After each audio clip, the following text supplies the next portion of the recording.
Welcome to another episode of Mike's Money Picks. Today on the podcast, we're continuing our all 32 NFL team previews for the upcoming 2023 fantasy football season. Today, we're continuing our stay in the NFC North with the surprise second place Detroit Lions from last season. Yeah, that's right. The 2022 Hard Knocks Detroit Lions, coached by Dan Campbell, had one heck of a season, and they were one heck of an offense. And they've got a lot of pieces that kind of moved around this offseason, and they're going to be very interesting from a fantasy perspective this season. So we're going to break it all down here. We're going to talk about what the Lions offense did in 2022 and what you can expect out of all their skill players in 2023 and where and when you should be drafting them in Dynasty, Redraft, and Best Ball leagues. Now, if you're watching on YouTube, please hit the subscribe button and hit the like button. It really helps me out, really shows me a lot of support, and I really do appreciate it. You guys are the best. If you're listening to the podcast on audio form, please rate and review as well. Now, we're going to talk about best ball drafts here on this episode. If you want to give best ball a shot, give it a shot on Underdog. You can use my promo code MConley88 and get your first deposit matched up to $100. Now, lastly, it is draft season. If you want to see my full rankings and my full draft guide, head on over to my Patreon, patreon.com/Mike's Money Picks. All right, that does it for the introduction. Let's go ahead and talk about the Detroit Lions. The Lions were a sneaky good offense in 2022. They ranked fourth in the league in yards per game and fifth in the league in points per game. In terms of their offensive play calling, they ranked 14th in rush rate, which is right about the middle of the road. Again, I've said this on all the team previews. You can always inverse that for the pass rate. So they ranked 19th in the league in pass rate. Now, 2022 was the Lions' first season with offensive coordinator Ben Johnson. It is worth noting that he was rumored to be connected to a few head coaching jobs, and he was kind of either he didn't get the jobs or he elected to stay in Detroit. But either way, they've got a very hot commodity as their offensive coordinator, a guy who is wanted across the league, a guy who's thought of as one of the best young offensive minds in the league. And I do think that it's worth noting that he's coming back for a second season. Now, it's also worth noting that the Lions, more so than any team in the league last year, they played in a lot of shootouts. They played in a lot of games that just went up and down the field and featured a lot of scoring, usually came down to the last possession. But 11 of Detroit's 17 games last season featured over 50 total points. So if you're a bettor, go ahead and start hammering those overs on Detroit for the 2023 season. Now, if we talk about the quarterback position specifically, Jared Goff had kind of a renaissance year in 2022. He was kind of written off, after being traded from LA to Detroit in 2021, but he bounced back big time last year. He finished his quarterback 10 overall and quarterback 14 in fantasy points per game, which was his first top 15 finish since being QB 8 in 2018 back when he was a Ram. 19, 20, and 21 had not been good to Jared Goff. Now, Goff also displayed a pretty high ceiling, and I think this is kind of due in a little bit to all the shootouts that they played in. When Detroit got caught in shootouts, Goff was able to produce. Goff had 6 weekly top 7 finishes, so he did display a weekly upside week in and week out, and I really do think that makes him a really solid pick in best ball drafts because he does give you that high weekly ceiling. Now, in terms of advanced passing metrics, Goff ranked 7th in yards per attempt and was 4th out of all quarterbacks in accuracy rating. So it could be argued that Goff was even more efficient than the numbers indicated than he was last season. Now, it's also worth noting that no quarterback in the league had bigger home and road splits for fantasy purposes than Jared Goff. He averaged significantly more fantasy points at home as opposed to on the road. And it kind of makes sense when you think about it because Detroit plays in a dome. They got great conditions. They got a fast track, right? And you think about their division, Green Bay, cold and outdoors, Chicago, cold and outdoors.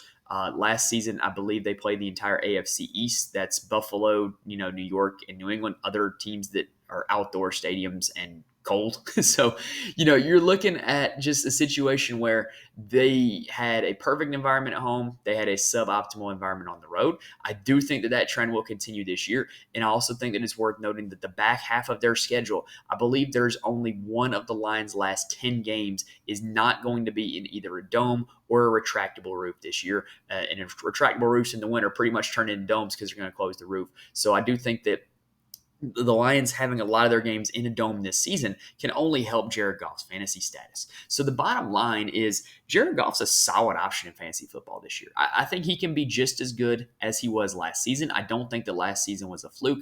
I do think that it was sustainable. However, I don't necessarily think that he has like quarterback 1 upside or like quarterback 3 upside. I think a ceiling season for Jared Goff would probably finish around quarterback 6 to 7. And so as deep as the quarterback position is, with Goff having kind of, that upside of probably quarterback 6 or quarterback 7. I do think he's very draftable as a backup. He's a very live option in best ball, especially if you're stacking. But he's a guy that I would probably be looking to target as a backup quarterback in redraft leagues. Goff is my quarterback 19 for 2023, which sounds really low, but the quarterback position this year is deeper than ever. I mean, when I ranked my quarterbacks, I was just kind of looking at one by one who I would rather have. And it's like, well, would I take Jared Goff over Aaron Rodgers? No. Would I take him over Russell Wilson? No. Would I take him over Matthew Stafford? No. And so it just kind of ended up with him being at quarterback 19. But I don't think that's a slight to Goff. I think Goff can have a very good year. And I do think he makes for a great backup quarterback pick in redraft leagues. All right, that does it for the quarterback position. So let's go ahead and talk about this crowded Detroit Lions running back room. So I do think before we talk about the Lions running back room this year, we got to talk about where their running back room was at last year. So last year, Detroit had 2 of the top 21 running backs in fantasy football, and neither of them are Detroit Lions as of the recording of this episode. DeAndre Swift was traded to Philly. Jamal Williams, they let walk in free agency. Now, the backfield was just super productive, though. This backfield, with how their offense is constructed, can support 2 solid fantasy running backs. There were 10 weeks where an individual Lions running back had a weekly top 10 performance. There was 1 week where both Lions running backs were top 5, and there were 4 weeks where both Lions running backs were top 20. This backfield and how their offense utilizes the running back in the passing game and utilizes the running back in the red zone does allow for 2 backs to have success in fantasy football.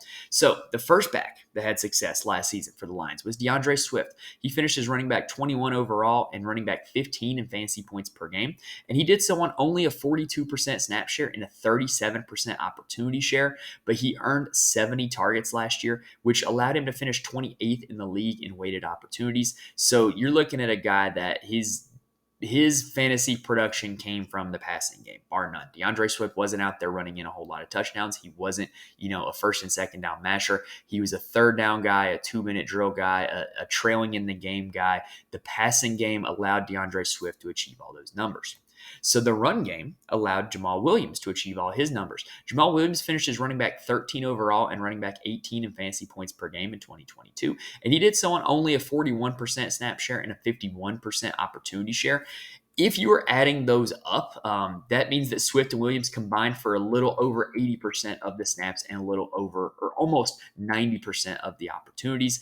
And Jamal Williams did end up with more weighted opportunities than DeAndre Swift. He ranked 22nd among all running backs in weighted opportunities. Now, Jamal Williams, I believe, had a true ceiling season last year. I do not think you will ever see this out of Jamal Williams again. I don't know if we will see this type of season out of a Lions running back with the same usage again. Among all running backs, the Lions really, really devoted their red zone offense to Jamal Williams. So among all running backs, Jamal Williams trailed only Austin Eckler in red zone touches and total touchdowns. Like when they were in the red zone, they were giving it to Jamal Williams, and a lot of times he found his way into the end zone, whether it was from the 1, the 2, the 5. I believe there was a goal-to-go scenario where they gave it to him like 3 or 4 times in a row last year. But just when they got in the red zone, Jamal was their guy. And so that's really a large part to his fantasy production. So where does that leave us this year? Well, we've got 2 new running backs in Detroit, first of which is David Montgomery, who's coming off of a season in Chicago where he was running back 24 overall and running back 27 in fantasy points per game, who ranked 21st overall in weighted opportunities there in Chicago, which is not that far ahead of where we saw DeAndre Swift and Jamal Williams last season. And then the Lions also drafted Jahmyr Gibbs with the 12th pick in the 2023 NFL Draft.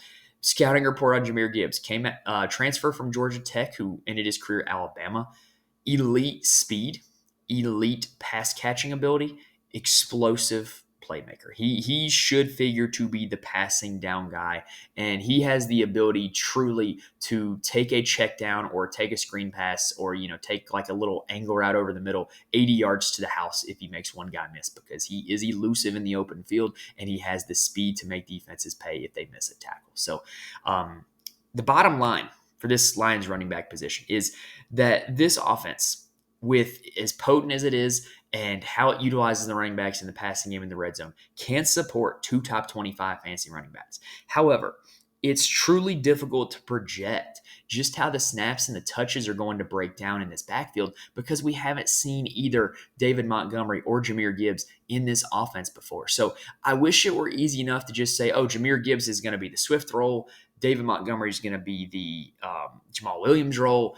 There you go. There you have it. That's going to be their snap shares and opportunity shares. I don't think it's that easy. I think that Jahmyr Gibbs could end up being a better player than DeAndre Swift. I think that David Montgomery could end up being a better player than Jamal Williams. I don't think those two statements are like really all that controversial, but we just don't know how the snaps and how the opportunities are going to break down. Last year, clearly, the Lions coaching staff preferred Williams to Swift. It was kind of obvious watching Hard Knocks. It was obvious with how the two guys were used that the Lions coaching staff were not big fans of DeAndre Swift. Well, guess what? They are big fans of Jahmyr Gibbs. They drafted him with the 12th overall. There's videos going viral all over Twitter on how happy they were when they got him 12th overall. So I don't really know. So like to kind of continue on that point, does that mean that Gibbs is going to be in the Swift role but get more snaps? Or does that mean that Montgomery is going to get less? I don't know what it means. They're very difficult to project. But the bottom line is that both of them have the potential to be top 25 this season. So Jahmyr Gibbs is my running back 15. David Montgomery is my running back 26. Jahmyr Gibbs is a guy that I would heavily invest in Dynasty leagues because he is young, he is explosive, he was used with great draft capital, and history tends to smile well upon running backs who were drafted in the first round in Dynasty fantasy football. All right, that does it for the running backs. So let's go ahead and switch it over and talk about the receivers.